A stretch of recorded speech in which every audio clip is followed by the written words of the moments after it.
Mohammed bin Zayed. The two countries signed several deals estimated to be worth $50.7 billion. They include an extradition accord, deals in energy and natural resources development, space and defense cooperation. Abu Dhabi was Erdogan's last stop in the Gulf tour. Ankara has recently reconciled with its Gulf neighbors. This includes the UAE and Saudi Arabia. It fell out with the regional heavyweights after the 2011 Arab Spring uprisings. Ankara's support for the Muslim Brotherhood was considered a threat by some Gulf monarchies. Turkey's denouncing of Crown Prince Mohammed bin Salman during the 2018 Khashoggi killing only made matters worse. But this reignited diplomacy does not come as a surprise. Because you see, in the world of power, opportunism comes handy. The same MBS who Erdogan once called a murderer now becomes a pal, as the two ride together in an electric car. Turkey is in need of foreign investors. They want hedge funds and FDI to prop up its foreign reserves, which currently fall under the humble zero. The Turkish currency has shed more than 90% of its value in the last decade. Erdogan's unorthodox economic policies have served as cherry on the cake, which was already getting ruined by the heated inflation. But what are these Gulf nations getting from the deal? Power, diversification, and tested technology. Gulf Arab countries, particularly Saudi Arabia, have launched ambitious plans to diversify their economies away from oil and have looked to Turkey for help in developing local industries. The right example here is the drone deal between Saudi Arabia and Turkey that includes joint production. Now let's go to the boiling Israeli politics. Israelis have returned back to the streets. They are continuing their protests against Netanyahu's government renewal of the judicial overhaul. From reservists to cyberware officials, all are standing in defiance as the reform row threatens their domestic stability. Here's a report.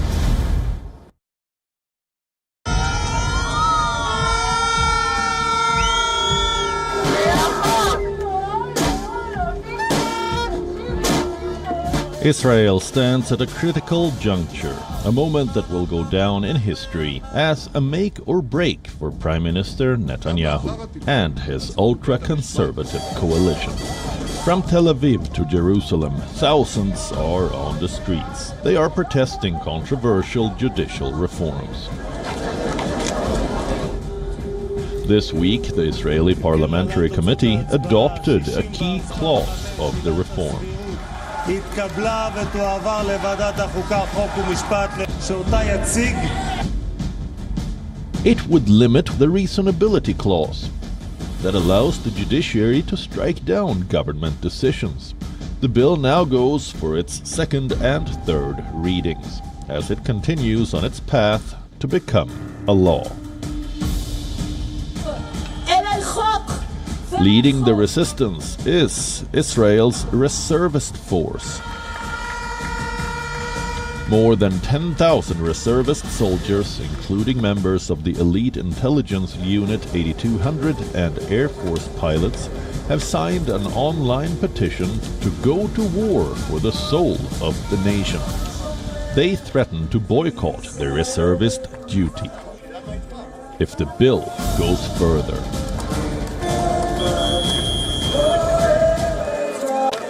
We do not agree with the government's judicial overhaul, and we will not allow a dictatorship to happen. We will only serve under a democracy. We will not serve under dictator leadership. Israel is a democracy. We will serve Israel only if it's a Jewish democracy, liberal country. The country's military establishment has also pushed back against the protesters. Army Chief Herzl Halevi warned that anyone who calls for not reporting to reserve duty harms the Israeli forces and the security of the state. The seeping of the constitutional disputes into the military has jarred Israelis. It was long seen as an apolitical melting pot for a fractious society. Among the dissenters is Nadav Argaman, the former head of Shin Bet, the internal security agency of Israel. He leveled withering criticism at Netanyahu and accused Netanyahu of preserving his ruling coalition of ultra-nationalist and ultra-Orthodox parties, not the state itself. He expressed worries that Israel might be on the verge of a civil war. The protests in Israel have made news across the world. Its longtime ally, the US, has urged on the coalition to hit the brakes with its overhaul. And this week, the Israeli president was in Washington when the protesters flared up. When asked about the tensions back home, he called the heated discussions a proof of Israeli democracy. In practice, the intense debate going on back home, even as we speak, is the clearest tribute to the fortitude of Israel's democracy. Israel's democracy has always been based on free and fair elections, on honoring the people's choice, on safeguarding minority rights, on protection of human and civil liberties, and on a strong and independent judiciary.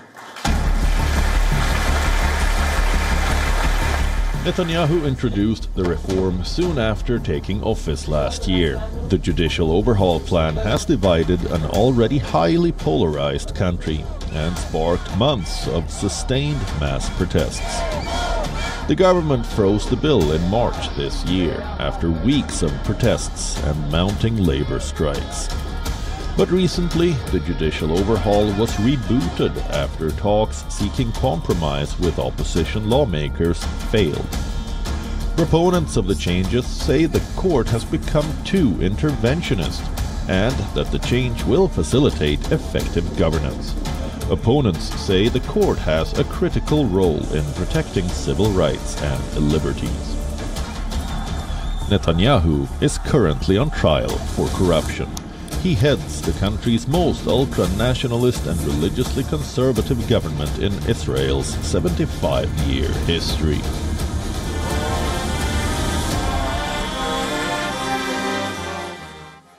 "2023 looks quite eventful for Syria.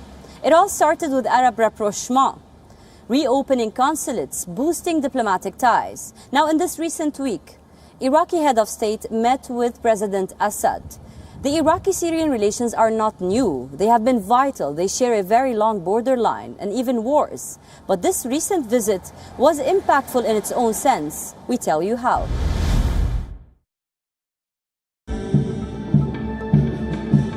The Prime Minister of Iraq, Mohammad Shia al-Sudani, travelled to Damascus this week on a two-day diplomatic trip. Syrian President Bashar al-Assad welcomed al-Sudani and his delegation with military honours. Iraq was among the few countries that maintained ties with Syria after the civil war broke out. But no country had stepped into Damascus for over a decade. This is the first visit by an Iraqi leader since 2011. The two discussed a range of issues in the high-stakes talks, including the security of their shared 600-kilometre-long border and mitigating the impact of drought. The leaders also agreed to enhance cooperation to reduce drug smuggling. We also discussed the issue of drugs, which is currently the most dangerous problem, and it is no different than terrorism. Drugs can destroy society the same way terrorism can in any society. I and the Prime Minister discussed lots of topics. Sudani supported lifting of sanctions on Syria. The sanctions were imposed on Damascus when it descended into a civil war more than a decade ago. Iraq supports the measures to lift sanctions against Syria, to protect the interests of the Syrian people and help them get assistance and necessities, thus alleviating the humanitarian issues by solving the problem of daily material shortages.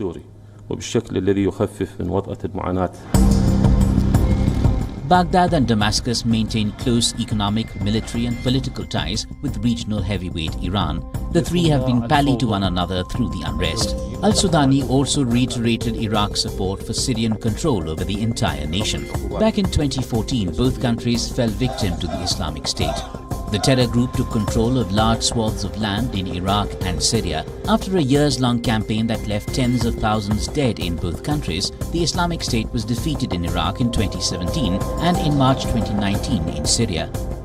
Over the past years, Damascus's forces regained control of much of Syria with the help of Russia and Iran. The terror group no longer controls any territory, but it carries out frequently deadly attacks in the region. We are facing some specific and direct challenges, and on top of these challenges, there is also terrorism and cooperation in fighting terrorism, which is active and alive and won't die.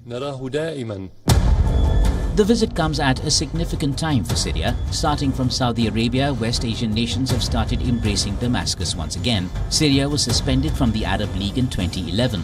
What followed was decades of tensions. Assad waited it out, was readmitted to the Arab League this May. As part of the re-entry, the Syrian government has agreed to crack down on cross-border drug trafficking and the return of millions of refugees. The government has pledged action, but maintains it is not involved in captive trafficking. Famous for the worst reasons, Iran's morality police is back in the spotlight. This time the officials made it official. They're talking about the hijab once again. But this law seems to be a little different. We tell you how.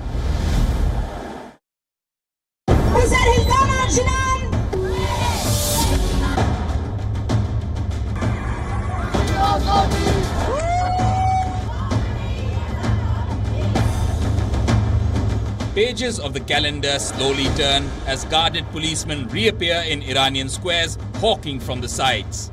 Their job is to ensure women and men are sticking to the country's legally abiding dress code. Once again, the focus is the headscarf known as the hijab. Iran's state media has announced the return of the morality police. 10 months after the death of Mahsa Amini, the officials now resume patrols to make women comply with strict Islamic codes.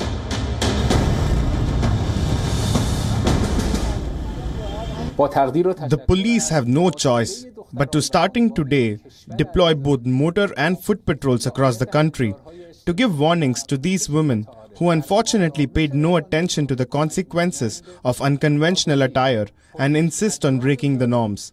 Should they fail to comply with police orders, they will be confronted legally and be referred to the judiciary. The Gasht-e-Irshad, or guidance patrols in English, are special police units tasked with ensuring the respect of Islamic morals. They detain people who are perceived to be improperly dressed. The Iranian law is based on their interpretation of the Sharia. Under this, women are obligated to cover their heads with a headscarf and wear loose-fitted long clothes so as to disguise their figures.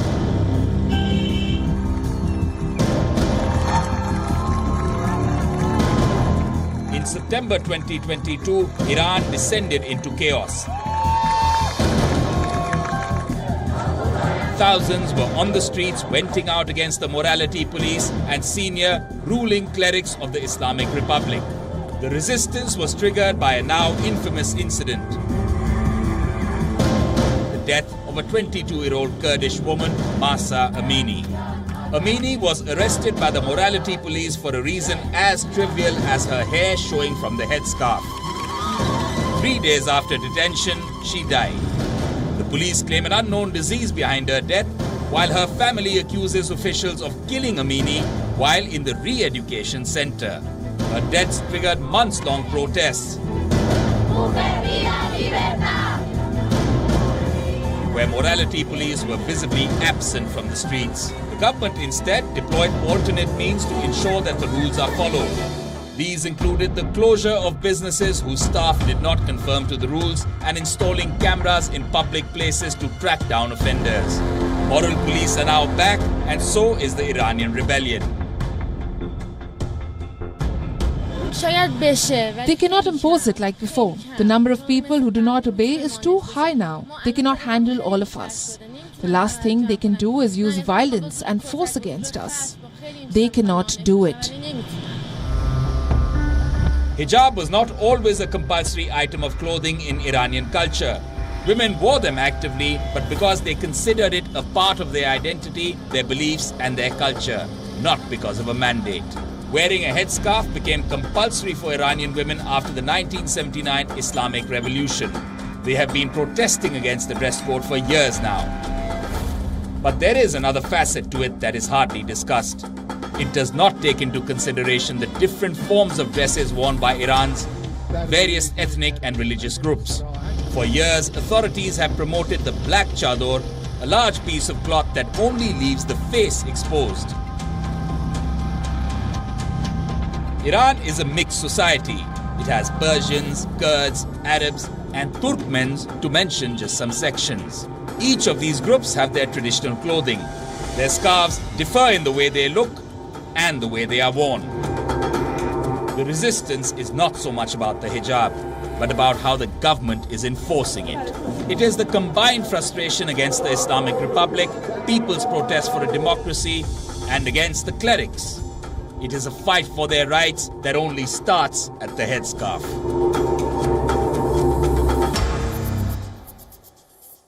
In Jordan, there's a dish that is very iconic, very well known, very delicious, al-mansaf. But there's one thing about mansaf, you might really feel sleepy after having it. So a restaurant in Amman considered this concept. You can have your mansaf and then lay down for the nap. Here's a report.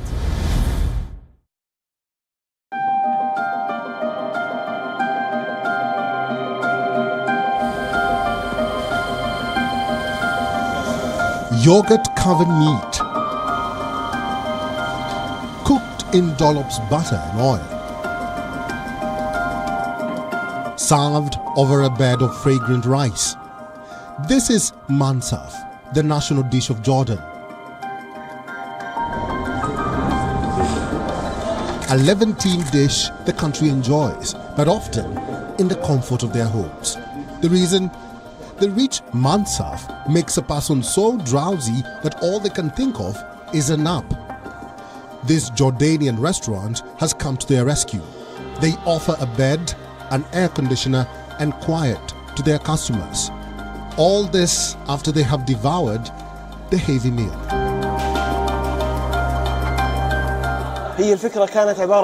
The idea started as a joke. Jamid yogurt, traditional ghee and meat in preparing mansaf. These are heavy ingredients, so most people like to have a nap after eating mansaf because ingredients are heavy and it is a heavy meal for the body. It all started when some customers joked about getting a place to crash and soon turned into one of its kind eat and lay down concept that the Muab restaurant offers in the Jordanian capital of Amman. This is not the first time I have come here. It is a new idea, but sometimes there are some people, including me, who get disconnected when they eat mansaf. For those who accepted the idea, they can just rest. The idea is excellent. Mansaf is naturally a very heavy meal in Jordan, and it is important for one to have a nap, sleep after eating mansaf. Why? Because mansaf shakes the mind, so one has to sleep. If he did not sleep, then there should be something wrong with the mansaf.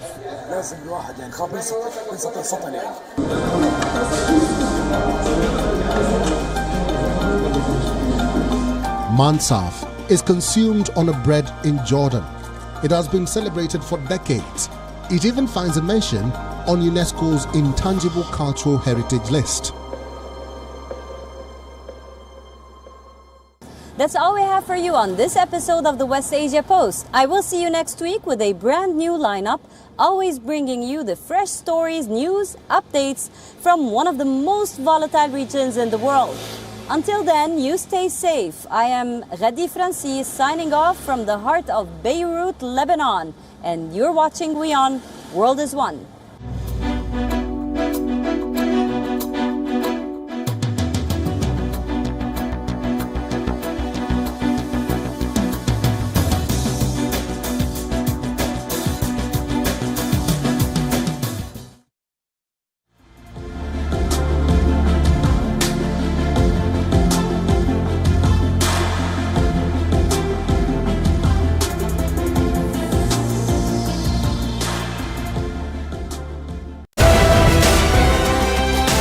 WION Health Resort is unique, the only one of its kind. Experience the 4 paths of natural wellness: yoga, Ayurveda, acupuncture,